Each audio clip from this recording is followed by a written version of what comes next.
The ABB FIA Formula E Championship moves back into Europe, and we are here at the Circuit de Monaco. The session is underway and we are all set. Let's cross over and join the world feed for all of the action as the green light is on. It's early in the morning, but the races go. The build up to the actual racing in a way you couldn't normally. You could normally bikes and scooters, because that does make the casino look pretty. And I would watch videos, in-car videos from previous years, and I would want to be first at the end of the pit lane for the first session. Again, it was all about that mental ownership of, this is my track, and I'm going to go and make best of it. Well, the drivers will be looking to make best of it. I think 7 drivers at least on the Formula E grid are full-time residents here of Monte Carlo, so I wonder whether that local knowledge will be helping them here this weekend. I think, yeah, having familiarity is definitely a good thing. Day-to-day driving of this, the streets of Monte Carlo, you don't really get the impression you're on a Grand Prix track because the barriers aren't there. You know, it takes 3 months to put the track up and a month to take it away. So for that sort of 4 months of the year, you're very much aware this is a Grand Prix or Formula E or historic pre-circuit. But for the rest of the time, it's just a lovely little principality in the coast of the Mediterranean. There's worse places to be, that's for sure. So a full course yellow test for the drivers and the teams. This is essentially a systems test that we do in free practice 1, just to make sure the drivers can hear the team radio. 5, 4, 3, 2, 1, green flag, please. And also here, race director Marek Hanaszewski. All around the circuit as well, so just making sure that all systems are working, which seems like they are. Full course yellow has ended as we look at Pascal Wehrlein, the reigning world champion, making his way down into the Fairmont hairpin. It's amazing actually the elevation and how little of it you see on the cameras, Karim, because actually even that hairpin, there's a big drop-off going down through that corner. Yeah, absolutely. You see the inside front tyre tend to lift off the ground. It's just, the way the track drops away there. And even from this camera angle, right, from the overhead road hoop camera as well, it is quite hard. Like this bit here, you drop quite steeply downhill on the braking for the chicane. So, yeah, it is. It is an amazing circuit to drive, and I think. We need 1 more lap, please. Understood. So let's do that. Yeah, and I was going to say, I think what you do need, like on every other street circuit, is confidence. You need a car that's going to be comfortable, it's going to give you a little bit of wiggle room, especially in the early stages when the track's still quite green. You want a car that just gives you the confidence to build up. It's not one where you just go out and hammer a lap time if you were at a big, wide open circuit. Yeah, the circuit hasn't changed much over the years that we've been racing. A few different reprofilings. I suppose most recently you can look at the swimming pool chicane that's been opened up. Rascasse about 20 years ago, that was opened up a little bit, but the roots of this circuit still very much remain from 96 years ago when racing was first here back in 1929. So remarkable really that we still continue to race on these streets. Yeah, I think that I think it would be very difficult to imagine that if somebody came here today and said we're going to do a race around this particular principality, it would ever get signed off. I know that we've seen, especially with Formula E, there's obviously a great deal of street circuits, and in other formulas we've seen definitely a move towards being in city racing. But it's so sort of uneven, it's so challenging in many ways that I don't think it would ever get signed off. But that's part of the charm. And as Kroon well knows, when you drive the streets, and whether it's lower formulas or whether it's at the highest level of our sport, there's a real sense of occasion. Yeah, no doubt about it. It is a wonderful place to race, and everybody says if they're going to win a Grand Prix, they're going to win a race, E3, they want to be able to win Monte Carlo. That's the one, isn't it? Yeah, and you go, that shot of the cars going through the tunnel. These drivers would have seen all of their heroes, the Prosts and the Sennas and all of that driving through that, and there's really that sense of history comes across at every point. But anyway, that's for the past. As for now, it's starting to wind up, Tom. So the drivers have had 2 or 3 laps where they're weaving around, just trying to get temperature into the tires. It's obviously quite cool still in the morning. It will ramp up. It gets very hot in the afternoon. So, but at this stage, it's just, especially with the front tires, it's just trying to build up a bit of front temperature. Yeah, it's very visible that there's not overly aggressive. They're not trying to, you know, work that tyre too hard. And yeah, it feels like they're all very knowledgeable in these tyres and just building up gently. Yeah, just looking at Oliver Roller making his way up the hill through Sandovo, Beau Rivage, and in towards Casino Square. Norman Nato, also pole sitter from Miami a fortnight ago. So unlucky to be denied that victory following that penalty at the end of the race. It was a challenging time for a variety of different drivers following the penalties that were awarded for the attack mode's misusage. If you missed Miami, essentially what happened is we had a late race red flag. Lots of different drivers still have one attack mode usage left at the end of the race, and they didn't have enough time to get that completed. So within the rules and regulations of Formula E, if you use attack mode, you must have used it all by the end of the race. You can't still have even 2 seconds remaining, for example, left on that, and a few drivers fell foul of that at the end of the race, including Norman Nato, who, though he finished first on the roads, was not classified as the victor.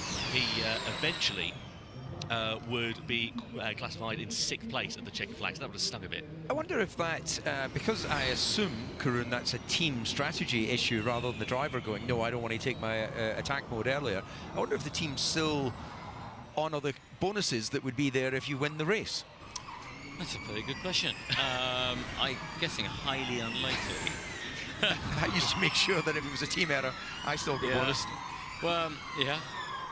You can go and ask Norman Nato if you want. His manager, Tiago Monteiro. Actually, we texted. Let's ask Tiago Monteiro. Find out. Still get the bonus. See if there's an addendum in the contract. And can Norman take us out for dinner tonight? Yeah, exactly. Let's have a look here at Nico Muller in the Andretti, just coming down in towards Mirabeau, front right locking. Yeah, that's never good, is it? For that length of time, as he was exploring the attack mode. Yeah, so he's just gone into attack mode. I reckon what's happened there is he's gone into the corner, realised that he's gone carrying a bit more speed, brake that bit later and just locked the inside front. And dropping down into Mirabeau, it is the sort of corner that, you know, although it's sort of cambered into the apex, if you're on the high side of the road, you just can't get the car down, especially if you're locked up. So you see that they'll always try and drop into the apex relatively early. You can see it comes over the crest there. I don't know, Karun, if you ever found yourself going down the escape road there. I never did, because I never ever tried to go 100% into that corner for that very reason. No, because yeah, it is. The cost is too much. Yeah, exactly that, isn't it? Sorry, I was like completely lost for words there. I was still trying to work out. Whether Norman should get his bonus for winning Miami or not. If you're asking Tiago Monteiro about the bonus, can we ask Nico Rosberg about the escape road then? Yeah, he went down there. He did, yeah, about 10 years ago, wasn't it? So just making his way through to back is Jean-Louis Verne, former winner here back in the Gen 1 days of Formula E, actually, is the Frenchman. So home race effectively for Verne as he powers his way through the second and then into the third stage. So coming round into Raskas, and this is a point I was just about to make actually. Going into qualifying, we've got the group stages in qualifying, so 11 drivers in each group, then we go into the duels. But for the group stages, there is a real possibility that drivers could get caught in traffic. I mean, we saw that the last time we were on a street circuit back in Jeddah in February. Yeah, but I think what is quite maybe a little bit unusual for people who are new to Formula E, new to watching Formula E in Monaco, is actually this is one of the longer tracks in Formula E terms. And it's also one of the faster tracks in terms of average speeds for Formula E. You know, it's with the group stages, when you've only got 11 cars, there should be no excuse for traffic, really. You've got so much space for 11 cars to spread themselves out. It should not ever be a problem. Looking here then at Lucas Di Grassi just going down towards Mirabeau. Podium for him, becomes the eldest podium sitter in Formula E history off the back of that second place finish in Miami a fortnight ago.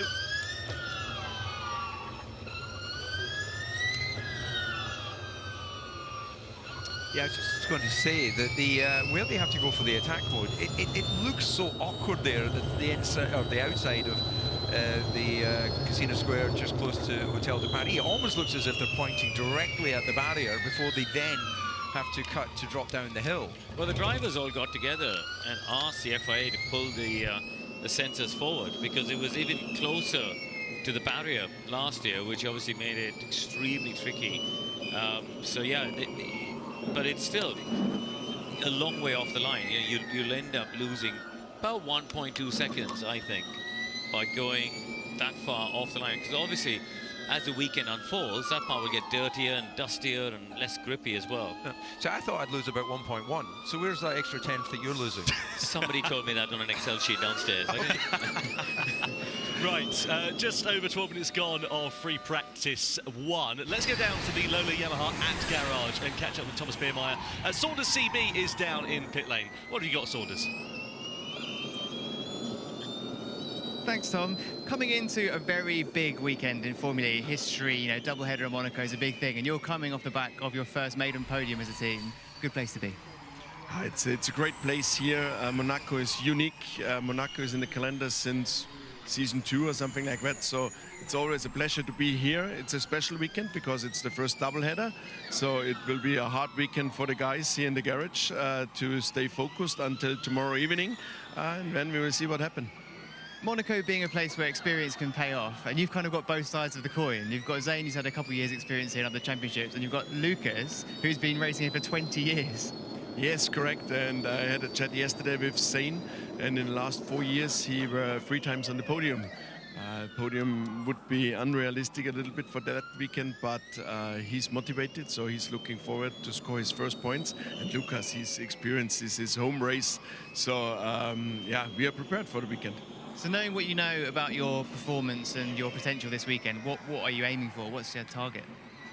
Yeah, first of all, it's important to be competitive, to have a clean weekend. We need a clean weekend. We need no mistakes from drivers, no mistakes from team, reliability of the car. This is very important. And if we bring everything together, we saw we can fight for points, and the target is clearly to score some points. 2 chances to add some more points to the tally. Yes, 2 chances, and yeah, we will see. If we score 2 times points, it would be a great weekend for us. Thanks, Thomas. Thank you so much. Yeah, thanks, Thomas. Thanks to Saunders. All about maximising the potential here in Monte Carlo. For the first time ever, it's a double header here as well. And as we said, 2 very different types of races here this weekend. Both the same in terms of duration, actually, both 29 laps, but the pit boost strategy play that's going to come in to the fore today will make things, I think, very interesting, and as I said, add a different dynamic. And it's all about seeing who's going to be able to maximise that potential and call the strategy right, effectively. Yeah, Dan Tickton to the top of the times. Hey, I have to say, I enjoyed watching the behind-the-scenes documentary. Driver has come out on last year's Formula E season, and Dan is unquestionably the star of it. So, if anyone hasn't had a chance to see it yet, yeah, definitely recommend it. Especially Dan. Is it episode 2? Episode 2, yeah, we were in Japan. I mean, if you ever want a pantomime villain, Dan Tickton is brilliant. The perfect character to play that. I've heard some fantastic stories about Dan when he goes way back to karting. He's always been someone heart on the sleeve. What you see is what you get, and yeah, Idris Elba. Hollywood. Yeah, but Idris Elba's the co-founder of the Cooper Kiro team. He's actually here today as well. We're hoping to catch up with him a little bit later on when he's on the grid. But Cooper Kiro have had a real resurgence in form, actually, over the course of 2025. New powertrain in the back of that car. Last year, they were known as ERT. Before that, they were known as Neo, where they had their own powertrain.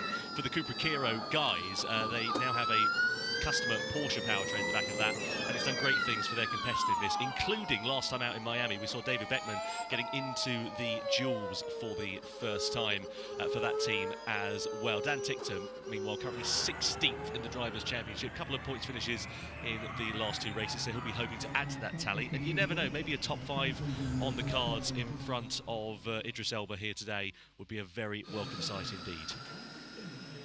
So looking at Robin Freight in the Envision in the pit lane, then this is just doing a pit boost charge test, essentially. So Robin's come into the box, he's come to a stop for an allocated time, 34 seconds, plugged the cable into the back, adds an extra 10% worth of energy into the back of that car.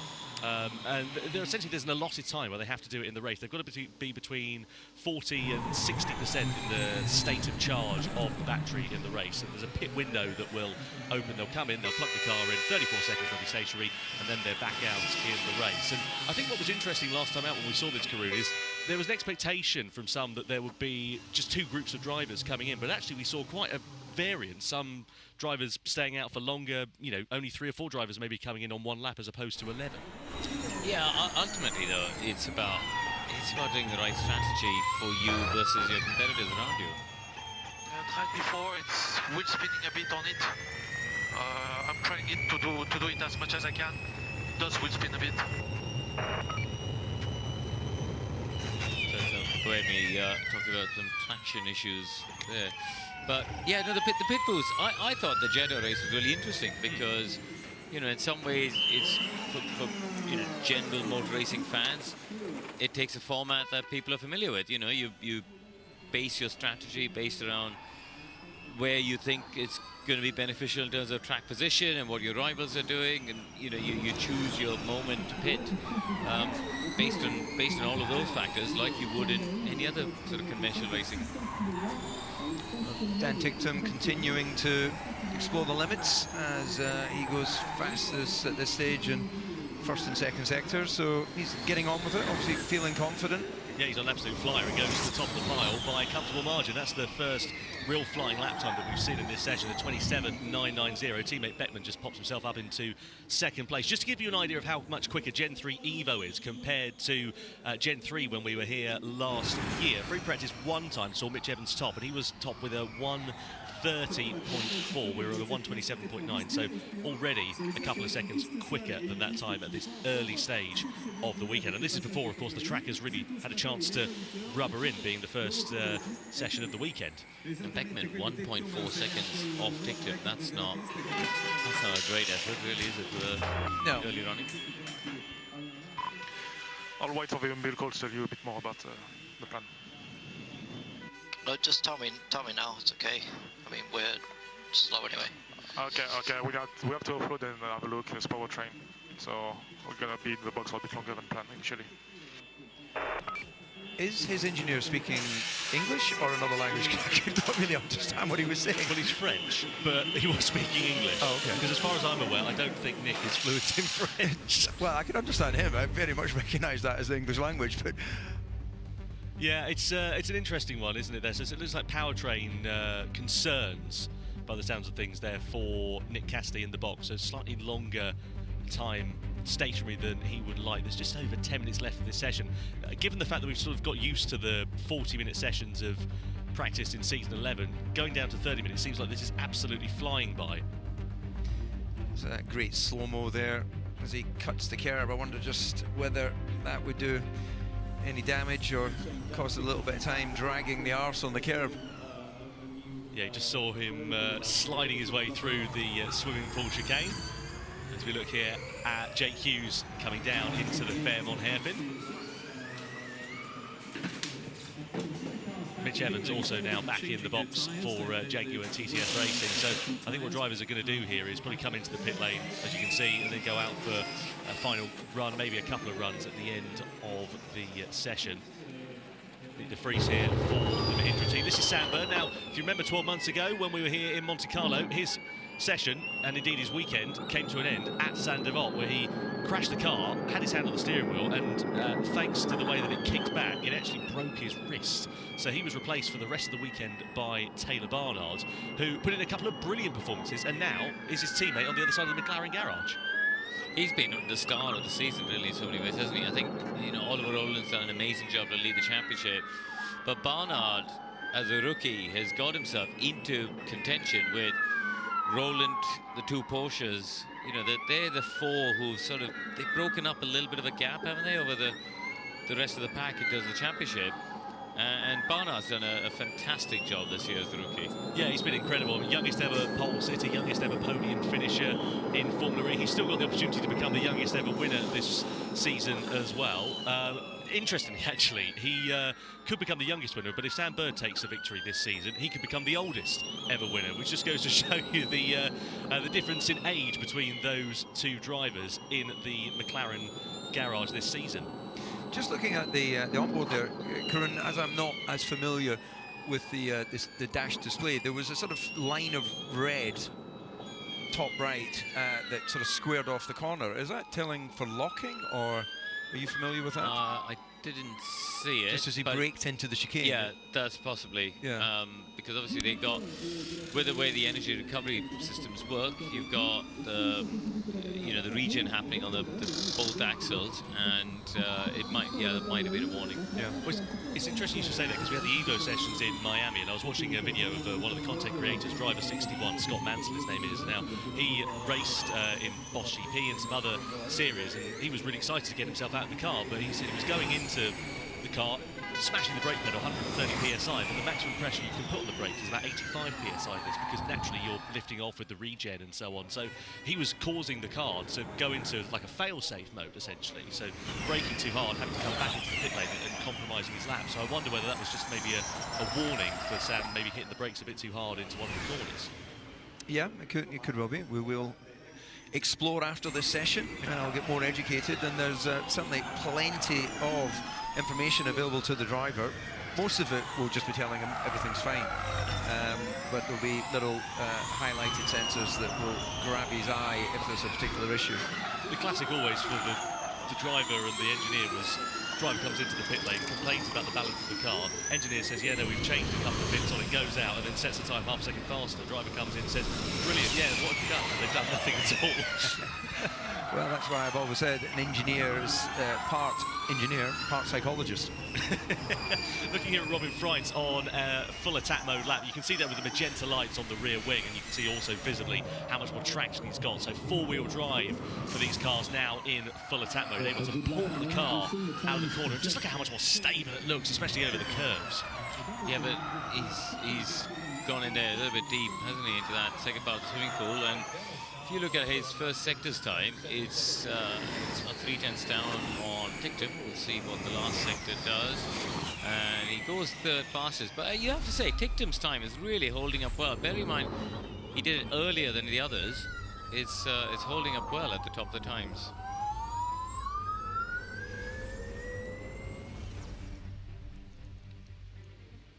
There is Robin Freitz, his race engineer. Ben Scott's on one side of the Envision garage at the moment. Envision looking to try and kick off their season. If you remember last year, it wasn't a particularly brilliant defence to their team's championship as they finished quite a way down the order. Envision currently last actually in the team's championship in season 11 as well. They know they've got the potential. I was talking to Sylvain Filippi, the team principal. He again is optimistic about their chances over the course of this year, but they just need to put the whole package together over the course of the weekend and really extract the maximum and get those results coming for that team, because they know that they've done it before and they know that they can do it again. So let's hope that this is the opportunity and the weekend where their season will begin. A little bit deep into the chicane there for Nick de Vries, but managed to still get it stopped. Let's see what the middle sector does for him, and he's up. So de Vries on a good run here, middle sector fastest of anybody, and through the last part of the chicane.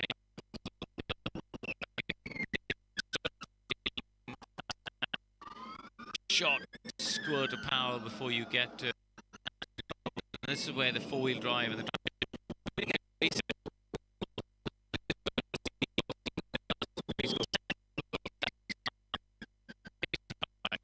but you know that traction, David, at the last corner with four-wheel drive, that should set up the moves into Sandevort, shouldn't it? Yeah, no, that must just be a spectacular feeling.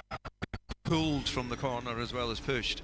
And it's interesting for me watching the body language of all the cars. It looks like everyone's absolutely fine with the front end getting to apexes. It looks like the rear is the thing that they're sort of, you know, at the limit of how much rear grip they have as they launch it into chicane and corners like that. So when it's working for you, it's absolutely fine. But of course, with the weight of the car, if it just steps offline slightly, we could see guys having a little spin, and a little spin here usually means a little contact with a barrier. Well, just under 5 minutes to go in FP1 here. Jaguar currently 12th and 21st on the time sheets. Make that 13th and 21st as an improvement for Verline comes through, as well as Sam Bird. Let's go down to Saunders then, who's catching up with team principal for Jaguar TCS Racing, James Barkley. Thanks, Tom. Yeah, James, let's start with the news we've just seen. Nick Cassidy go back into the garage, potential powertrain issues. What can you tell us? Yeah, it looks unfortunate like we lost a cooling pump on Nick's car. So, yeah, not a nice way to start, but we'll get that kind of changed around and get him out for FP2. What does that mean for changing that? Is there any penalty associated with that, or is it? No. Each car has 2 rear ends. You can rotate between those. Only if you break into a third, in essence, instead of powertrain parts, you start to incur a penalty. So yeah, we'll have a look at that and see what that is. Okay, hopefully not too limiting for the day. Now, it is very dangerous to take or count on past results in Formula E. But when last year you have the only 1-2 that anyone's ever had in Formula E in Monaco, you must take a bit into this weekend. Yeah, this is a very special day for us last year, and we've been on the podium here over the last 4 years, so it's been a very special event for us, and we love coming here, and everyone has another step in their stride, you know. So yeah, but you can't take anything for granted in this game, and you've got to come and do your homework and work really hard and get the results each time. So that's what our focus is today, and the track's evolving quickly. Mitch has had some first good runs there, and yeah, let's wait and see where we are at the end of FP1. But FP1, FP2 critical as we ramp up to quali. Both drivers proven race winners here in Monaco, but what's going to be different this weekend? Because double header one thing, pit boost today, attack mode is different to last season. How might things be different? Yeah, I think first things first, qualifying is going to be key today, even with the boost top, because we'll obviously have a bit more usable energy. That'll increase the pace a little bit more. So I think race 1 is going to be important for qualifying. All weekend really will be. It's nice to have a second go, second bite of the cherry, so to speak, here in Monaco, though. So it's unusual. It's a real privilege, and it's great to have two attempts at it. But yeah, the key job I think this weekend is going to be about qualifying well, and then yeah, trying to put your race together from there.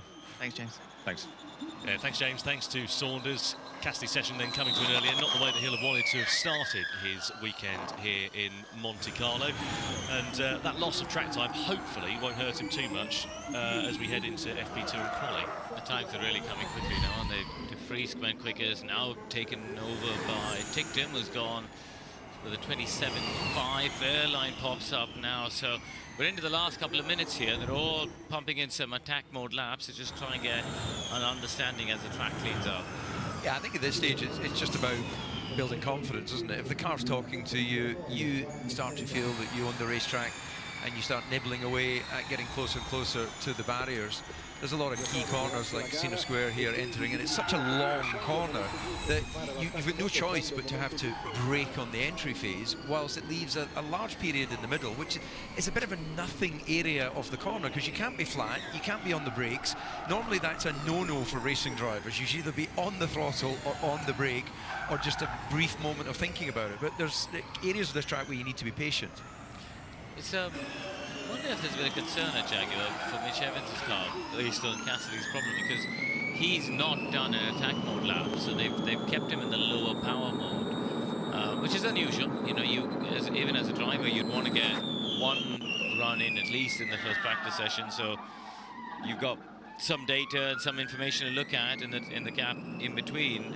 Jake Hughes is the other one, isn't it? But he's on an out lap, so maybe he's on board with his teammate, who is in attack mode at the moment. So maybe Hughes is going late. Yeah, home race here for Stoffel Van Dorn's team, Maserati MSG. And look at the traffic coming through the swimming pool there. Just that lap completely spoiled by 3 cars just in the wrong place at the wrong time. Yeah, they all kind of did their best to get out of the way, but it just puts doubt in your mind. You know, you've got it nailed, and you've got cars, and you're going, have they seen me? Evans is about to start his attack mode lap, so they've left it late, 15 seconds to go, and Evans has just come across the line. Yeah, so he'll be starting that lap then. It'll be a one and done enter the session for Mitch Evans. Here's Jake Dennis up the order in 5th place, looking good so far for Dennis in the Andretti. Checkered flag is now out. Ticktum's the first driver to take it. Doesn't improve on the 27.5 that he set a few minutes ago, but as you can see with the tiny screen on the left hand side lighting up like a rental car dashboard, lots of drivers in push laps at the moment at the end of this session. So let's see how much this order is going to change as we look at Dennis making his way through 48 and into the tunnel. What do you do to your rental cars that you have all the lights go off? Yeah, it's why I take out full insurance. Down in towards the chicane then for Dennis. Nice exit out of there. He got lap time deleted there actually a few minutes ago for track limits, but no such problems. Really close to the wall on the inside, off to back. You've got to be kissing that barrier at the inside of the back. Everything you win there, millimetre-wise, you just gain in exit speed. Through in towards Raskas, no traffic issues for Dennis at the moment. Degrassi's just improved his time in the Lola Yamaha Apt car up to 12th place. De Costa a bit further down the order than he'd like at the moment in 14th place. Freins also makes an improvement in the closing stage of this session. Dennis does likewise as well, up into 4th place. Here's Evans, what can he do in his one and only attack mode lap? It's only 15th quickest. De Costa up to 6th place there in the second of the Tag Heuer Porsches as well. Wow, I mean, Evans, yeah, 1.4 seconds off. That's a big margin, really. And a yellow flag down at 18 as well. That's in towards Raskas. A few drivers just going a bit slow through there at the end of the session, I think. But everybody who was on the track has now taken the checkered flag. Of course, Nick Cassidy mired in pit lane following the rear powertrain struggles that he's been suffering with in this session. So hopefully the team can get that sorted and get him out for FP2, which isn't too far away, actually. It kicks off at 9:10 local time. That's in just over an hour, so not a lot of opportunity for that team to get everything fixed and righted. So they're going to do their practice starts down on the grid. So good session for Tictum. He looked comfortable, didn't he, right from the off. He was always sort of, you know, in that top group of lap times. Every time he came across and improved, and other people improved, he tended to stay in that top group. So yeah, it's a good start to his weekend. Loves the street circuit, does Dan Tictum, two-time Macau Grand Prix winner in Formula 3.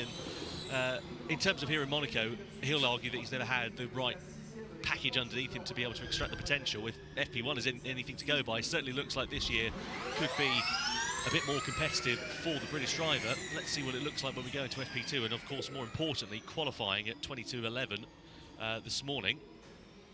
So practice starts taking place then here on the grid. The 5 lights go on and the drivers make their way down towards Sandervoort as they rise up the hill.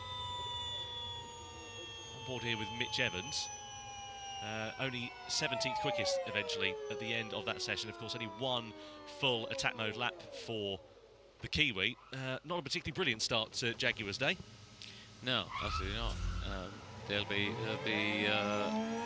be concerned, I think, at the pace early on, but it's a long day here. The track temperature is going to rise, and we'll see how the day unfolds. But here we go for his practice start. Yeah, we'll sit on board with him. You see the driver in front was just doing some burnouts. What do you reckon to this here, DC? I think it's always a magical moment for any race driver to practice your start, ace it, and bank it as confidence for when it comes to the race. It's amazing how quick they're able to pull away now with four-wheel drive as well. It's just, driving an EV, you get torque instantly anyway, but incredible. Catch up with Mitch Evans then. DC, let's have a chat. Tack practice, just keep following beeps if possible.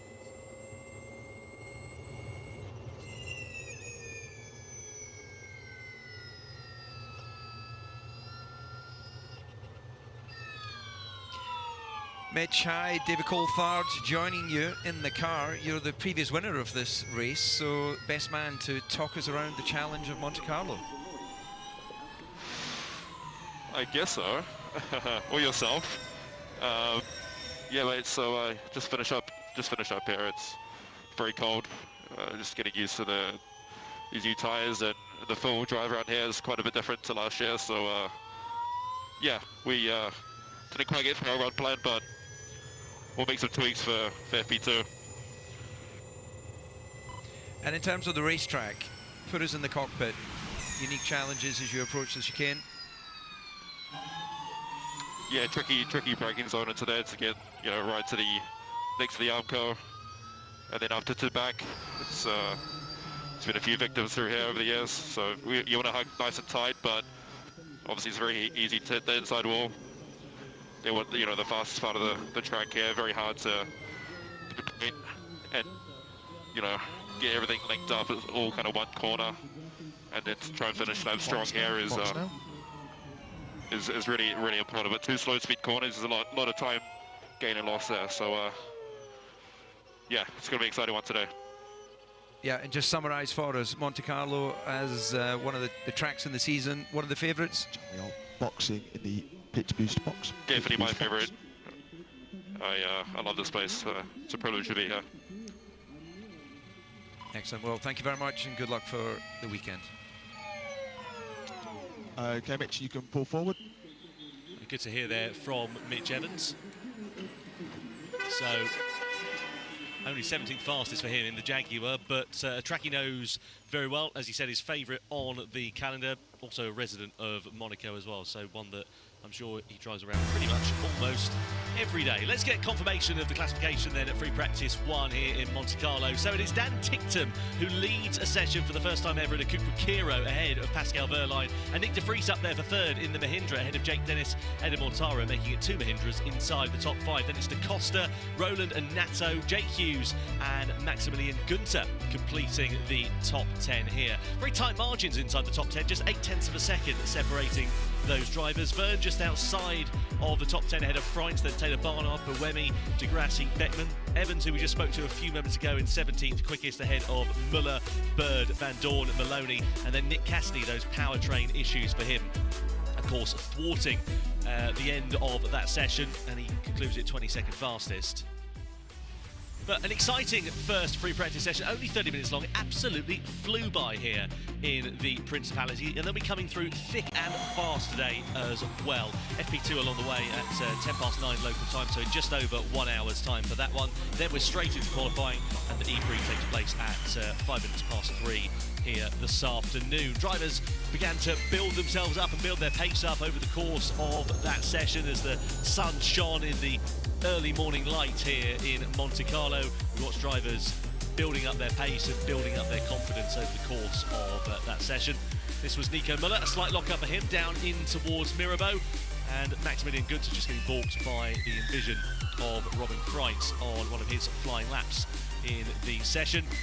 He made his way down in towards the Fairmont hairpin. This is Sebastian Buemi, the other envision driver who we ride on board with. A moment there as well also for Freitz. Especially traffic being a prominent issue at the end of that session. Drivers getting caught in the wrong place at the wrong time, especially in towards this swimming pool section. Keep an eye out for more of that in free practice 2 and potentially into the group stages of qualifying as well. The upshot is it's Dan Ticktum who ends FP1 fastest of the lot. A great start for the Cupra Kiro team here in Monaco. Can they continue that momentum though as we head into FP2? It's on the way in just over an hour's time. Take care and we will see you then as we continue the weekend here in Monte Carlo. Absolutely. Join us then for the action from free practice 2 here on JB Motorsports and Formula E Zone. What a great opening session. Join us again in around about an hour's time. It's all go today. We'll see you later. Bye-bye.